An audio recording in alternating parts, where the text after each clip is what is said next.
كل اللي عايز مغات او سحلب او هوت شوكليت بقى بيطلب اونلاين من صفحه العربيه للمغات ويوصل لهم الاوردر لحد باب البيت. فاحنا النهارده قررنا نطلب مغات، سحلب كلاسيك، سحلب محوج، صوبيا 99. وهوت شوكليت. يلا بينا. قررنا بقى نطلب مغات الزجزاج. ومغات العربيه للمغات معروف بان هو مغات اصلي اورجانيك، مش مخلوط باي حاجه تانية، يا دوب بس متحوج مظبوط وجاهز على ان احنا نستخدمه على طول كده. وطبعا طلبت معاه سمسم جاهز على طول ان انا احطه في الحله. اول خطوه بقى عشان نعمل احلى مغات هنحط السمنه البلدي. انزل بقى المغات، هحط بقى السمسم. انا جبت المره دي المغاد اللي هو الزجزاج، بس انا عايزه اجرب بقى المره الجايه عشان سمعت عنه ان هو فيه فوائد كتيره جدا. مغاد الجدر، وعرفت ان هو موجود برضو عند العربيه للمغاد كده. ده اللون المظبوط جدا لتحميص المغاد.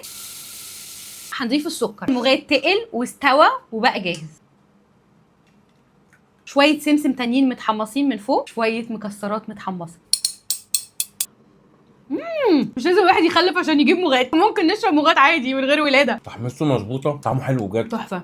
نجرب اللي بعده. ودلوقتي بقى هنجرب السحلب. انا طالبه نوعين. السحلب بتاعهم اسمه M73. ده سحلب اصلي من زهره الاوركيد. احنا جربنا قبل كده الكلاسيك وكان خطير، عشان كده انا جبته تاني. اللي اول مره بقى نجربه النهارده هو السحلب المحوج. انا عرفت ان هم اول حد يعمل سحلب محوج، فقلت لازم اجربه معاك. محتاجين حله، تاخدوه على طول من الكيس، حطوه في الحله مع السمسم بتاعه وكل حاجه. هضيف بقى عليه اللبن وهقلب.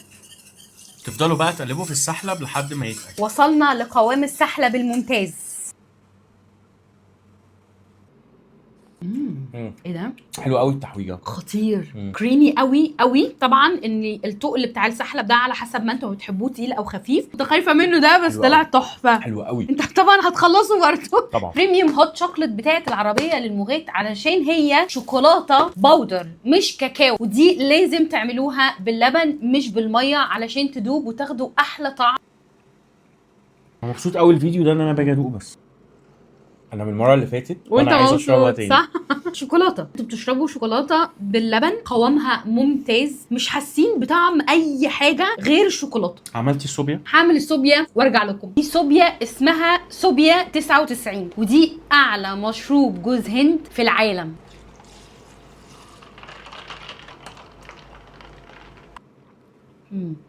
انا دايما بحب اعمل بيها البينا كولادا، يعني انتوا ممكن تستخدموها بدل لبن جوز الهند. اللي عايز يعمل اوردر يبعت لهم على صفحتهم وهم هيردوا عليكم بالمنيو وهيشرحوا لكم كل حاجه ويبعتوا لكم الاوردر لحد باب البيت، سواء في مصر او بره مصر. كده نكون جربنا العربيه للمغات. لو عجبكم الفيديو ما تنسوش تعملوا لايك وفولو، ونشوفكم الفيديو الجاي.